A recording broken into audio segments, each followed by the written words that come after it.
We know employees dread employee reviews, but I'm pretty sure it's widely accepted that employers and bosses dislike them as well.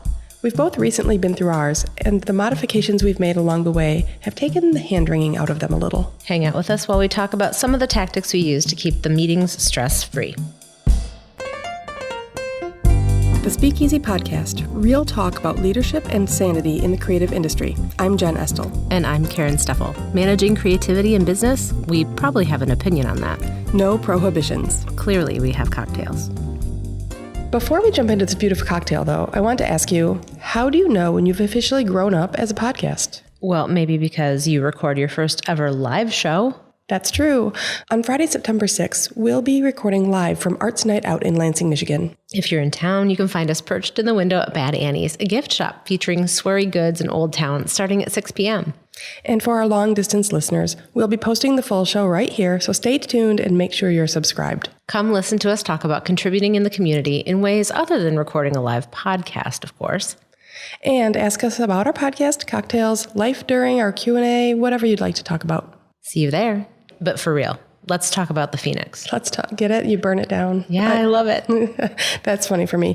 This is a simple whiskey drink with a little bit of sweetness, and I was so surprised by it. And just like an employee review, it delivers some bitterness when needed, but packs in some sweetness to round it out. It's got some honey in it, which is kind of cool, a basil garnish, and my very favorite bit is the Prosecco in bourbon, which I haven't ever done before. I haven't either, but like the basil has this really fresh smell that kind of makes it all work together. We love it. It's it's Old Forester Statesman Bourbon Whiskey. And Prosecco. And Prosecco. You're welcome, people. You're welcome. Keep listening. We will bring you amazing things. Oh my goodness. So this is this topic started at one of our lunches with a fellow entrepreneur who was in the throes of employee reviews, and she was kind of frustrated by it. I also think that that is where the podcast idea came from. But you and I have been talking about employee reviews for years, frankly. And, you know, it's something, here's what I'm going to say. It's something that is required to do from a formality standpoint. You want to make sure that you have these touch points and that you're documenting your conversation. And it's like what you want to do and what you want to say is never, I think, especially as a young entrepreneur, not really how it works out. So I'll tell you what I used to do. What did you used to do? It was fear-based. It was fear-based. So I bought, like a pack of paper, and I had forms that would fill out, and it would guide me through this conversation. I would provide feedback in like 15 areas. And it was a good guide. It was helpful, and it was a good guide in that it was pretty comprehensive, but it wasn't written for creatives. It wasn't written for our business. And so it really was checking boxes, and it was giving good feedback, but it was never substantial enough, because it was, if there was ever a real issue along the way in between those 12 months, I was having that conversation anyway. In our heyday of what I would call the wrong path of employee reviews, we had a document that was probably 6 or 8 pages long. Shit. It was crazy. And we did 360 reviews. So your peers were reviewing you, and we were trying to compile that into a document. And it was a nightmare. It was uncomfortable. It was difficult. And it was so extra considering the fact that we are under 10 people. Right. And it was terrible, and I dreaded it every time. No employee felt good about it. And the day I threw that in the trash, I felt great. Yeah, absolutely. So, the whole idea of employee reviews is to provide feedback that, and you and I have talked for so long about how much both of us enjoy cultivating talent. We really enjoy giving people the space to grow, explore themselves, try new things. And so it's almost like, how come the employee review thing falls so short of fostering the spirit of what we want? Yeah, I think part of how come, and I think there's a lot of answers to that question. I think one of them is, we all live in a world where big corporate America does big corporate things. And of course, we look to corporate America and big businesses to say, how have you become successful? What are your processes? Oh, I should do those things too. Right. And in a large organization where you have layers of management and vast quantities of people, a formal, very programmatic review is kind of critical, right? Right. There might not be that day-to-day opportunity for a manager to really interact with their person, or you have an HR department that demands that we have certain things written down and categorized, et cetera. So I went through the mistake of thinking that's how they were supposed to be. Right. And it's not necessarily that way for somebody our size. Absolutely not. I think if your day-to-day interactions are fairly personal and on a personal level, what projects they're working on the weekends and what, if you know what some of their personal goals are and what their personal involvements are, then you ought to be at that level for their professional reviews as well, because you're already in the day-to-day. Right. Well, and we have a colleague who said she was doing weekly sit-downs with her staff, and it was getting exhausting. And I think both of our jaws dropped on the table. Yeah, there's no way I would do weekly sit-downs with everybody because I talk to them every single day on all of our projects. Yes. If I can't uncover what's happening in the normal business operation on a weekly basis, I'm doing something wrong. Right. And it's not that she was doing something Right. wrong. It's just that it was a habit that hadn't died as she scaled. Right. So it was something where she had 3 people originally that were all working remote. And so she was having weekly sit downs because that was required. And so as she scaled, she never gave that up. And then people didn't want to let go of that time that you had. Right. And so she was feeling trapped. She was. And then on the flip side of it is that yearly review where you have 47 pages of checkboxes, which feels programmatic and very impersonal. So for each business, there's a sweet spot, I suppose, for each kind of business. Yeah. And I've actually adapted my process based on things I've learned from you. So why don't you first talk about what you now do? Oh, right now our super effective method is every 3 months is lunch, coffee, or drinks. And I let each employee pick their space and time of day. And we just get together and we talk about some things, and they can bring concerns that they have, or I can bring concerns that I have.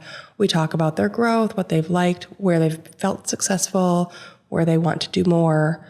And so we, every 3 months, have a good hour of sit down and just talk it out. I've found that both employees come with topics they want to discuss, and I have topics I want to discuss. But that's more about employee growth and nurturing and understanding where their careers are going to go. The day-to-day things, I don't save that stuff up. We will have those conversations in 2 different ways.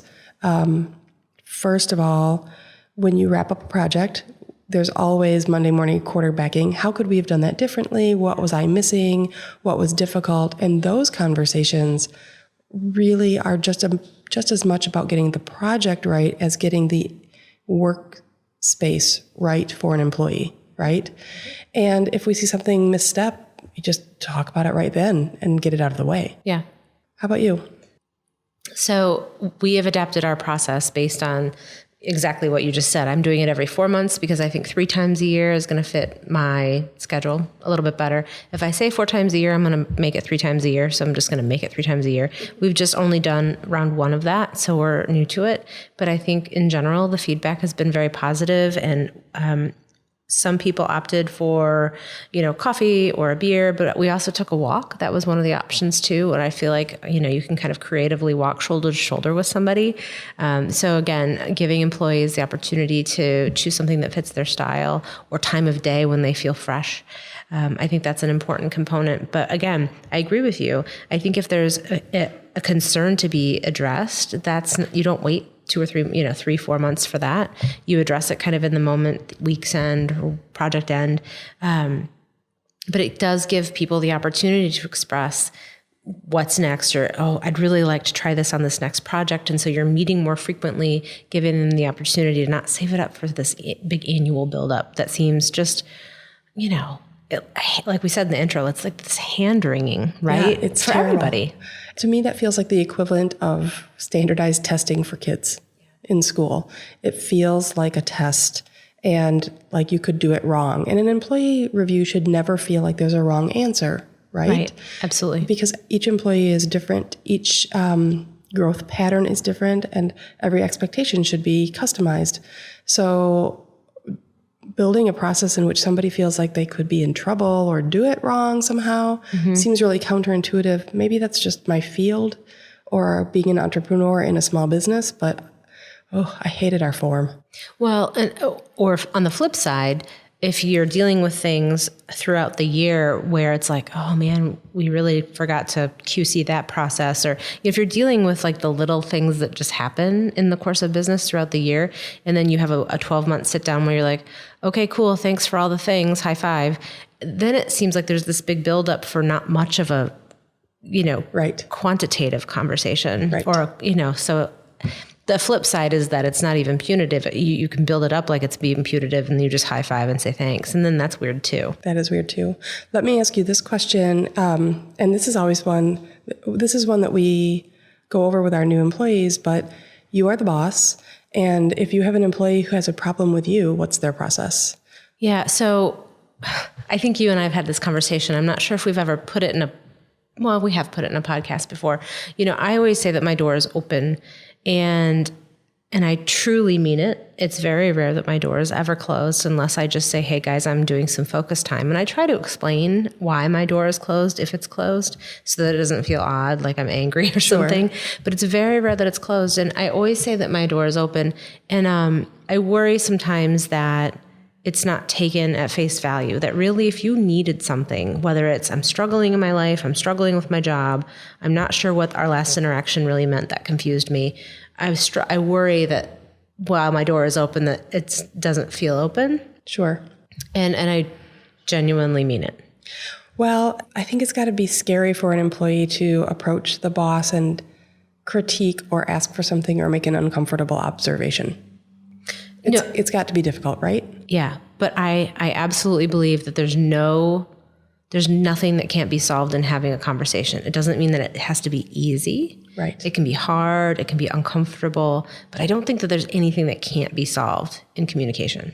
No, I agree with you. And the thing that I notice is the catch about being an entrepreneur, especially when you've been doing it for a few years, is you get in this bubble where I don't know what the rest of the world is doing, right? Unless I'm really out there researching or asking my cohort, which is you, which is why we have the podcast, like, how do you do this? What is normal? Yeah. You can get in your own head in a weird way. And I really am thankful when I have an employee who says, yeah, you did that wrong, or that came out really strange, so that, because I need that check and balance, like, oh, you're right. Wait, how should I have done it?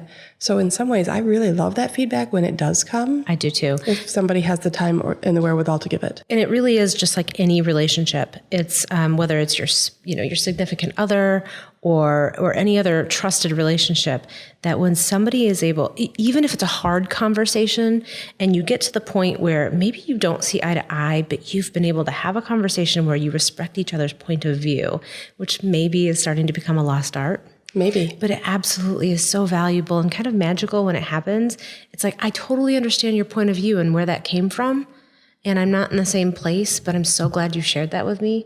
Like, that's a really, really valuable and respectful place to come from. And I feel like people can be very satisfied even when you don't agree, if you're able to create that space. And so the worst thing that I could ever do is if an employee or a team member asks me, why do we do that? And I don't have an answer to that question, then we aren't doing it right. Yeah. Let me ask you this question too. So I'm guessing there are some small businesses out there that really don't do any sort of employee review or think about these things at all. I'm guessing that based on some feedback I've heard from people who work elsewhere and just understanding that as an entrepreneur, sometimes things fall off. What would the ramifications be for not having a feedback loop between an employer and an employee?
or coaching them in the direction of their goals.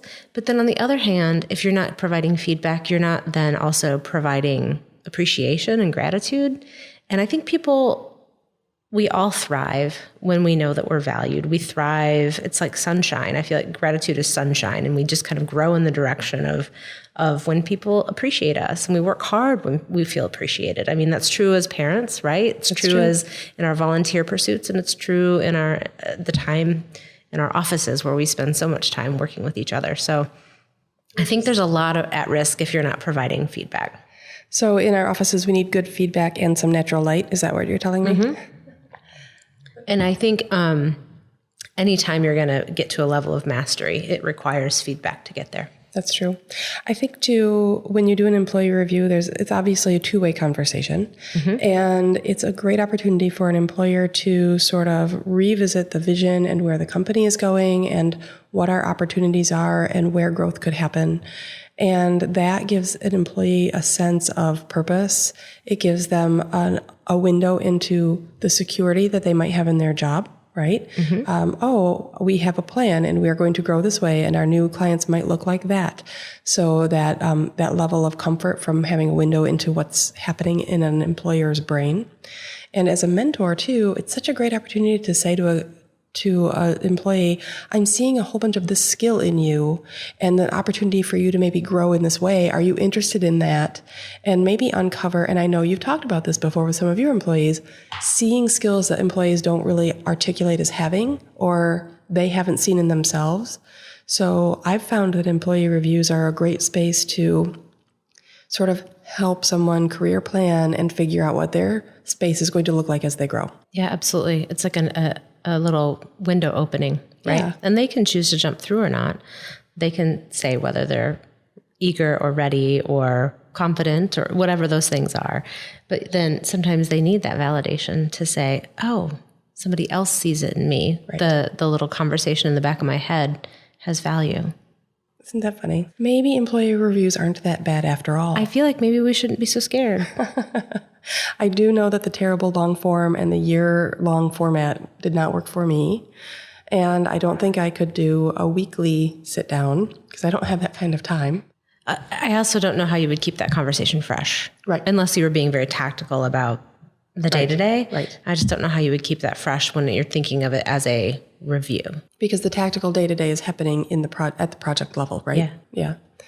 So I guess the message here is they are a requirement for an effective workplace. Yeah. I'd love to hear from employees about what you guys think. If there's someone out here who's been sort of in the employee end, I'd love to hear what you like and what you don't like. And other employers, if you have great ideas about a perfect way to run an employee review system, gosh, reach out. Yeah, absolutely. You know, I adopted your method and tweaked it just slightly for my style. But if there are other ideas out there that are working really well, I would like to hear about them as well. Where can they find us, Karen? You can find us on Twitter, Facebook, and Instagram at Easy Underground or on our website, thespeakeasypodcast.com.